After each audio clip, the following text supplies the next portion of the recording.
সিলেট বলতে আমি আমাদের এই যে 6টা কনস্টিটিউয়েন্সি আমরা মনে করি ধানের চড়ার প্রতীক নিয়ে আমরা যারাই এই 6টা আসনে থাকবো, সেটা সিলেটের জকিগঞ্জেই হোক আর সিলেট শহরেই হোক, আর একটা আগে আসিল একটা স্কোপ সিটি কর্পোরেশনের ভিতর থেকে, একটা নগরের ভিতর থেকে আমি আওয়াজ তুলছি।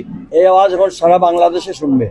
সিলেটের দাবি, নগরের দাবি, আমি যেখানে আমি যদি কোনো প্রতিনিধি হয়, আমি দলের কর্মী হিসাবে আমি যেভাবে আগে কাজ করেছি, এটা যদি এই জনতা গোয়েন্দার কোম্পানিগঞ্জ যদি তিলোত্তমা হয়, এটা তো সিলেটের একটা ডেভেলপমেন্ট।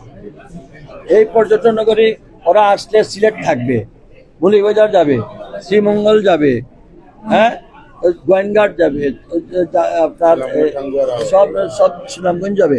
তা আমাদের সিলেটের উন্নয়ন মানে সবার উন্নয়ন, আমরা কেউ আলাদা করে দেখার কিছু নাই। আমরা যে কর্নারতে থাকি সবাই একযোগে কাজ করব।